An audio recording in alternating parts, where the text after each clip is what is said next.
Hi hello dears, എല്ലാ മക്കൾക്കും എജ്യുമേറ്റിന്റെ മറ്റൊരു ക്ലാസ്സിലേക്ക് സ്വാഗതം. ഇന്നത്തെ ക്ലാസ്സിൽ നമ്മൾ നോക്കാനായിട്ട് പോകുന്നത് 6ാം ക്ലാസ്സിലെ മക്കളുടെ കേരള പാഠാവലിയുടെ ഈ വരുന്ന ക്രിസ്മസ് പരീക്ഷയ്ക്ക് വേണ്ട ഒരു ചെറിയ മോഡൽ ക്വസ്റ്റ്യൻ പേപ്പറാണ് കേട്ടോ. ക്ലാസ്സിലേക്ക് കടക്കുന്നതിന് മുന്നേ ഈ ചാനൽ ആദ്യമായി കാണുന്നവരാണെങ്കിൽ ഒന്ന് സബ്സ്ക്രൈബ് ചെയ്ത് സപ്പോർട്ട് മറക്കരുത്. അതുപോലെ വീഡിയോ നിങ്ങളുടെ കൂട്ടുകാരിലേക്ക് ഒന്ന് ഷെയർ ചെയ്ത് കൊടുക്കണേ. നിങ്ങൾക്ക് ആവശ്യമുള്ള 6ാം ക്ലാസ്സിലെ മറ്റു വിഷയങ്ങളുടെ വീഡിയോസൊക്കെ STD6 ന്യൂ സിലബസ് എന്നുള്ള പ്ലേലിസ്റ്റിൽ ലഭ്യമാണ്. ക്വസ്റ്റ്യൻ പേപ്പേഴ്സ് മാത്രം മതിയെങ്കിൽ STD6 ക്വസ്റ്റ്യൻ പേപ്പേഴ്സ് എന്നുള്ള പ്ലേലിസ്റ്റ് ഉണ്ട്, അതെടുത്ത് നോക്കുക. കേരള പാഠാവലിയുടെ 1-2 സെറ്റ് ക്വസ്റ്റ്യൻ പേപ്പേഴ്സ് നമ്മൾ ഓൾറെഡി അപ്ലോഡ് ചെയ്തിട്ടുണ്ട്, അതും ആ പ്ലേലിസ്റ്റിൽ ലഭ്യമാണ് കേട്ടോ. അപ്പൊ ശരി, നമുക്ക് നേരെ ക്ലാസ്സിലേക്ക് കടക്കാം. പ്രവർത്തനം 1 നോക്കൂ. വായിക്കാം, എഴുതാം. തന്നിരിക്കുന്ന കവിതാഭാഗം വായിച്ച് ചുവടെ കൊടുത്തിട്ടുള്ള ചോദ്യങ്ങൾക്ക് ഉത്തരം എഴുതുക. നോക്കൂ, കവിത ഏതാണ്? കുരീപ്പുഴ ശ്രീകുമാർ എഴുതിയ മഴപ്പേടി എന്ന കവിതയാണ്. മഴ വരുന്നു പേമഴ, കുടിലിനുള്ളിൽ ആരെല്ലാം കിടുകുടേ വിറച്ചുകൊണ്ടൊരമ്മയും കിടാങ്ങളും. മഴ എനിക്ക് പേടിയാണ്, പുലി ഇറങ്ങി വന്നപോൽ മഴ കലിച്ചു കാറ്റുമായ വിരലുകോർത്തു താണ്ഡവം. കടപുഴക്കി മാമരം, പ്രളയമായി സങ്കടം. മഴ എനിക്ക് പേടിയാണ്, അടിയുലഞ്ഞു വീണുപോൽ. എന്താ പറഞ്ഞിട്ടുള്ള മക്കളെ? മഴ വരുന്നു പേമഴ, പേമഴ വരുന്നുണ്ട്. കുടിലിനുള്ളവരെല്ലാം, ആരൊക്കെയാണ് കുടിലിന്റെ ഉള്ളിലുള്ളത്? അപ്പൊ ഒരു ചെറിയ കുടിലിനുള്ളിൽ ആണ് അല്ലെ? ആരൊക്കെയാണ് കുടിലിനുള്ളിൽ? കിടുകിടെ വിറച്ചുകൊണ്ടൊരമ്മയും കിടാങ്ങളും. ഒരു മഴയത്ത്, പേമഴയത്ത് തണുത്ത് വിറച്ചുകൊണ്ട് ഒരമ്മയും കുട്ടികളുമാണ് ഉള്ളത്. മഴ എനിക്ക് പേടിയാണ്, പുലി ഇറങ്ങി വന്നപ്പോൾ. മഴ പേടിയാണെങ്ങനെ? പുലി വരുന്ന പോലെയാണ്, പുലി ഇറങ്ങി വരുന്ന പോലെയാണ്. എനിക്ക് പുലി വരുമ്പോ എല്ലാവർക്കും പേടിയായിരിക്കും അല്ലെ? അതുപോലെയാണ് മഴ എനിക്ക് പേടി. മഴ കളിച്ചു കാറ്റുമായ വിരല് കോർത്തു താണ്ഡവം.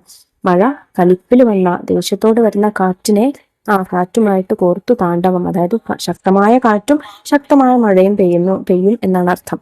കടപുഴക്കി മാമരം, വലിയ മരങ്ങളൊക്കെ എന്താണ്? കടപുഴകി വീണു. പ്രളയമായി സങ്കടം, പിന്നെ പെരുമഴ പെയ്ത് പ്രളയമായി. മഴ എനിക്ക് പേടിയാണ്, അടി ഉലഞ്ഞു വീണുമ്പോൾ നമ്മൾ അടി തെറ്റി വീഴുന്നത് പോലെ തന്നെ അത്രത്തോളം പേടിയാണ് എനിക്ക് മഴയെ. അപ്പൊ മഴയുടെ നല്ല മുഹൂർത്തങ്ങൾ അല്ലെങ്കിൽ മഴയെ വർണ്ണിച്ചുകൊണ്ടുള്ള കവിതകളാണ് നമ്മൾ സാധാരണ കാണാറുള്ളത് അല്ലെ? ഇത് അതിൽ നിന്ന് വ്യത്യസ്തമായി മഴയെ പേടിപ്പെടുത്തുന്ന ഒരു രംഗമായിട്ടാണ് ഇവിടെ ചിത്രീകരിച്ചിരിക്കുന്നത്. ഇനി ഇതുമായി ബന്ധപ്പെട്ടിട്ടുള്ള കുറച്ച് ചോദ്യങ്ങളുണ്ട്, അതിന് ഉത്തരം കണ്ടെത്താം. ചോദ്യം എ. മഴ കാറ്റുമായി വിരൽ കോർത്ത് നടത്തുന്ന നൃത്തത്തെ വിശേഷിപ്പിക്കാൻ ഉപയോഗിച്ച പദമേത്? താണ്ഡവം, പ്രളയം, പേമഴ. താണ്ഡവം എന്നാണ്. ബി. പുറത്ത് മഴ പെയ്യുമ്പോൾ കിടുകിടെ വിറയ്ക്കുന്നത് ആര്? അമ്മയും കുട്ടികളും. പുലി, കാറ്റ്. അമ്മയും കുട്ടികളുമാണ്. സി. വലിയ മരം എന്നതിന് പകരം ഉപയോഗിച്ചിരിക്കുന്ന പദം ഏതാണ്? പേമഴ, മാമരം, പ്രളയം. മാമരം എന്ന പദമാണ്.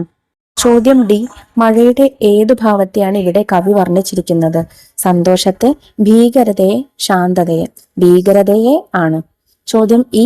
പുലി ഇറങ്ങി വന്നപ്പോൾ എന്ന പ്രയോഗത്തിൽ ഏതുതരം മഴയെയാണ് കവിത അവതരിപ്പിക്കുന്നത്? രാത്രിമഴ, ചാറ്റൽ മഴ, പേമഴ? പേമഴയാണ്. പ്രവർത്തനം 2. കുറിപ്പ് തയ്യാറാക്കുക. മണ്ണിൽ പണിയെടുക്കുമ്പോൾ ദിനകരൻ സത്യമാണ് തേടിയത്. സത്യത്തിന് പ്രാധാന്യം നൽകണമെന്നാണ് ദിനകരന്റെ ജീവിതം നമ്മോട് പറയുന്നത്. ഏതൊരു പ്രവർത്തനം ചെയ്യുമ്പോഴും വിദ്യാർത്ഥി ജീവിതത്തിലും നാം സത്യസന്ധരായിരിക്കേണ്ടത് പ്രധാനമാണ്. പഠനത്തിലും മറ്റുള്ളവരോടുള്ള പെരുമാറ്റത്തിലും പ്രവൃത്തിയിലും നമ്മൾ എത്രത്തോളം സത്യസന്ധത പുലർത്തുന്നുണ്ടോ? കുറിപ്പ് തയ്യാറാക്കുക. ദിനകരന്റെ ജീവിതം നമ്മെ പഠിപ്പിക്കുന്നത് നാം ചെയ്യുന്ന ഓരോ പ്രവൃത്തിയിലും സത്യസന്ധതയ്ക്ക് പ്രാധാന്യം നൽകണമെന്നാണ്. മണ്ണിൽ പണിയെടുക്കുമ്പോൾ ദിനകരൻ സത്യമാണ് തേടിയത്. അത് ജീവിതത്തിന്റെ അടിസ്ഥാന തത്വമായി അദ്ദേഹം കണ്ടു. വിദ്യാർത്ഥി ജീവിതത്തിലും ഏതൊരു പ്രവർത്തനം ചെയ്യുമ്പോഴും നാം സത്യസന്ധരായിരിക്കേണ്ടത് പ്രധാനമാണ്. പഠനത്തിലും മറ്റുള്ളവരോടുള്ള പെരുമാറ്റത്തിലും പ്രവൃത്തിയിലും നാം എത്രത്തോളം സത്യസന്ധത പുലർത്തുന്നു എന്നത് നമ്മുടെ സ്വഭാവ രൂപീകരണത്തിൽ വലിയ പങ്ക് വഹിക്കുന്നു. സത്യസന്ധത എന്നത് ഒരു മൂല്യമാണ്. അത് ജീവിതത്തിൽ ഉടനീളം കാത്തു സൂക്ഷിക്കേണ്ട ഒന്നാണ്. വിദ്യാർത്ഥികളായ നമ്മുടെ പ്രധാന ജോലി പഠിക്കുകയാണ്. പഠനത്തിൽ ഒരിക്കലും കുറുക്കുവഴികൾ തേടരുത്. മറ്റുള്ളവരെ സഹായിക്കാനും അധ്യാപകരോടും രക്ഷിതാക്കളോടും സ്നേഹത്തോടും ബഹുമാനത്തോടും കൂടി പെരുമാറാനും നമുക്ക് കഴിയണം. ഓരോ ദിവസത്തെയും പാഠഭാഗങ്ങൾ അതത് ദിവസം തന്നെ പഠിക്കാൻ കഴിഞ്ഞാൽ പരീക്ഷയെ ഭയമില്ലാതെ നേരിടാൻ കഴിയും. വീട്ടിൽ അച്ഛനമ്മമാരെ സഹായിക്കാനും വീടും സ്കൂളും വൃത്തിയായി സൂക്ഷിക്കാനും നാം മുൻകൈ എടുക്കണം. പ്രവർത്തനം 3. നിവേദനം. നിങ്ങളുടെ സ്കൂളിലെ പച്ചക്കറിത്തോട്ടം നനയ്ക്കാൻ ഉപയോഗിച്ചിരുന്ന സ്കൂളിനടുത്തുള്ള കുളം മണ്ണിട്ട് നികത്തുകയാണ് എന്ന് കരുതുക. ഇതിനെതിരെ പഞ്ചായത്ത് അധികൃതർക്ക് നൽകാനായി ഒരു നിവേദനം തയ്യാറാക്കുക. ഇത് നല്ലൊരു ചോദ്യമാണ് കേട്ടോ മക്കളെ. നിവേദനത്തിന്റെ ഫോർമാറ്റ് അറിയാൻ നിങ്ങൾക്ക് നിവേദനം ചെയ്യുമ്പോൾ ആദ്യം നമ്മളൊരു ബോർഡർ വരയ്ക്കുക. പിന്നെ സ്ഥലവും തീയതിയും എഴുതുക. ഞാനിവിടെ സ്ഥലം കൂരിയാട്, തീയതി 22/12/2025. എന്നിട്ട് സ്വീകർത്താവ് എന്ന് എഴുതുക. സ്വീകർത്താവ് എന്ന് പറയുന്നത് നമ്മൾ ആർക്കാണോ നിവേദനം സമർപ്പിക്കുന്നത് അവരാണ്. സ്വീകർത്താവ് ബഹുമാനപ്പെട്ട പഞ്ചായത്ത് പ്രസിഡന്റ്, കൂരിയാട് പഞ്ചായത്ത്, മലപ്പുറം. എന്നിട്ട് അതിനുശേഷം വിഷയം എന്താണെന്ന് എഴുതുക. വിഷയം സ്കൂളിനടുത്തുള്ള കുളം മണ്ണിട്ട് നികത്തുന്നതിനെതിരെ നിവേദനം. ഇനി നമുക്ക് സാർ അല്ലെങ്കിൽ ബഹുമാനപ്പെട്ട എന്നൊക്കെ തുടങ്ങിയിട്ട് നമുക്ക് കാര്യം അവതരിപ്പിക്കാം. സർ, ഞങ്ങളുടെ സ്കൂളിനടുത്തുള്ള പൊതുകുളം മണ്ണിട്ട് നികത്താനുള്ള നീക്കം ശ്രദ്ധയിൽപ്പെടുത്താനാണ് ഈ കത്ത്.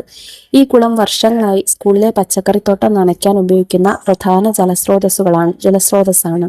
ഇത് നികത്തുന്നത് സ്കൂളിന്റെ കാർഷിക പ്രവർത്തനങ്ങളെയും പ്രദേശത്തെ ജലലഭ്യതയെയും സാരമായി ബാധിക്കും. അതുകൊണ്ട് ഈ വിഷയത്തിൽ അടിയന്തരമായി ഇടപെട്ട് കുളം നികത്തുന്നത് തടയണമെന്നും പൊതു ആവശ്യങ്ങൾക്കായി അത് സംരക്ഷിക്കണമെന്നും അപേക്ഷിക്കുന്നു. വിശ്വസ്തയോടെ അഭിലാഷ്, RB, GUPS, കൂരിയാട്. പ്രവർത്തനം 4. വിശകലനക്കുറിപ്പ്. വെള്ളത്തിൽ വരയ്ക്കുന്ന വര പോലെയല്ല മണ്ണിൽ വരയ്ക്കുന്ന വരകൾ. ഈ വാക്യം നൽകുന്ന സന്ദേശം എന്താണ്? വിശകലനം ചെയ്ത് കുറിപ്പ് തയ്യാറാക്കുക. ഈ വാക്യം നൽകുന്ന സന്ദേശം ക്ഷണികമായ കാര്യങ്ങളും ശാശ്വതമായ കാര്യങ്ങളും തമ്മിലുള്ള വ്യത്യാസമാണ്. വെള്ളത്തിൽ വരയ്ക്കുന്ന വരകൾക്ക് സ്ഥിരതയില്ല, അവ പെട്ടെന്ന് അപ്രത്യക്ഷമാകും. അതുപോലെയാണ് ജീവിതത്തിലെ ചില ബന്ധങ്ങളും വികാരങ്ങളും, അല്ലെങ്കിൽ പെട്ടെന്ന് മറന്നു പോകുന്ന കാര്യങ്ങളും. അവ വേഗത്തിൽ ഇല്ലാതാകുന്നു.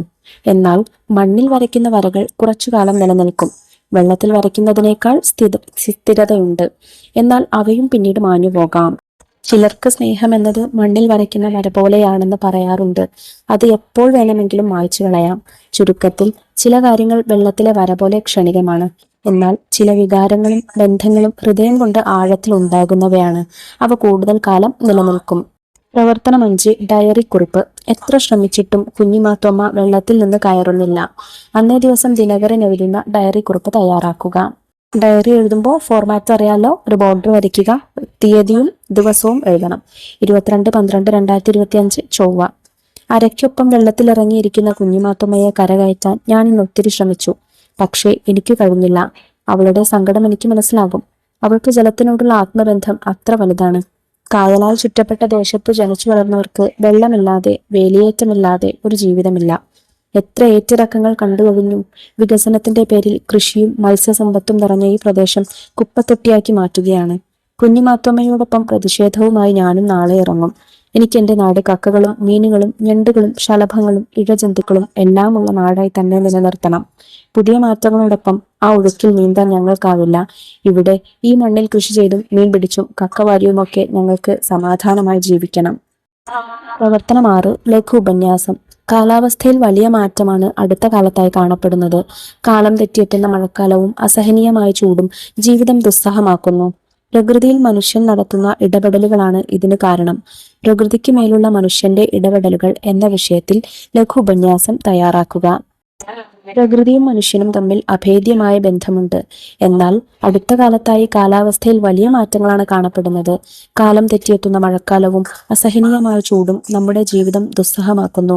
പ്രകൃതിയിൽ മനുഷ്യൻ നടത്തുന്ന അനിയന്ത്രിതമായ ഇടപെടലുകളാണ് ഇതിന്റെ പ്രധാന കാരണം. വനനശീകരണം, മലിനീകരണം, അമിതമായ പ്രകൃതി വിഭവ ചൂഷണം എന്നിവയെല്ലാം പ്രകൃതിയുടെ സന്തുലിതാവസ്ഥയെ തകർക്കുന്നു. വ്യവസായവൽക്കരണത്തിന്റെ ഭാഗമായുള്ള വായു, ജല, മണ്ണ് മലിനീകരണങ്ങൾ ആഗോളതാപനത്തിനും കാലാവസ്ഥാ വ്യതിയാനത്തിനും കാരണമാകുന്നു. ഇത് ജീവജാലങ്ങളുടെ നിലനിൽപ്പിന് ഭീഷണിയാകുന്നു. പ്രകൃതിയെ സംരക്ഷിക്കേണ്ടത് നമ്മുടെ കടമയാണ്. വനവൽക്കരണം പ്രോത്സാഹിപ്പിക്കുകയും മലിനീകരണം നിയന്ത്രിക്കുകയും പുനരുപയോഗ ഊർജ സ്രോതസ്സുകൾ ഉപയോഗിക്കുകയും ചെയ്യുന്നതിലൂടെ നമുക്ക് പ്രകൃതിയെ സംരക്ഷിക്കാൻ സാധിക്കും. പ്രകൃതിയോട് ഇണങ്ങിയുള്ള ജീവിതശൈലിയിലൂടെ മാത്രമേ നമുക്ക് ഈ പ്രതിസന്ധികളെ മറികടക്കാൻ കഴിയൂ. പ്രകൃതിക്കുമേലുള്ള മനുഷ്യന്റെ ഇടപെടലുകൾ നിയന്ത്രിച്ചില്ലെങ്കിൽ ഭാവി തലമുറ വലിയ വില നൽകേണ്ടി വരും. അതിനാൽ പ്രകൃതിയെ സംരക്ഷിക്കാൻ ഓരോരുത്തരും പ്രതിജ്ഞാബദ്ധരാകണം. അപ്പൊ ഇത്രയും ചോദ്യങ്ങളാട്ടോ മക്കളെ ഈ ഒരു ചോദ്യപേപ്പറിൽ നമ്മൾ ചർച്ച ചെയ്യാനായിട്ടുള്ളത്. പ്രധാനപ്പെട്ട ചോദ്യങ്ങളാണ്. ഡിസ്കസ് ചെയ്ത ചോദ്യങ്ങളൊക്കെ എല്ലാ മക്കൾക്കും മനസ്സിലായിട്ടുണ്ടെന്ന് വിശ്വസിക്കുന്നു. വീഡിയോ ഉപകാരപ്രദമായിട്ടുണ്ടെങ്കിൽ നിങ്ങളുടെ കൂട്ടുകാരിലേക്ക് നമ്മുടെ ക്ലാസ് ഒന്ന് ഷെയർ ചെയ്ത് കൊടുക്കണേ. അതുപോലെ കേരള പാഠാവലിയുടെ മുൻപ് അപ്ലോഡ് ചെയ്ത വീഡിയോ കാണാത്തവർ ചാനലിൽ പോയിട്ട് കണ്ടു നോക്കുക. ഇന്നത്തെ ക്ലാസ്സിനെ കുറിച്ചുള്ള അഭിപ്രായങ്ങൾ മറക്കാതെ കമന്റ് ബോക്സിലൂടെ അറിയിക്കണേ. അപ്പോൾ ശരി, നമുക്ക് അടുത്ത ക്ലാസ്സിൽ വീണ്ടും കാണാം. താങ്ക്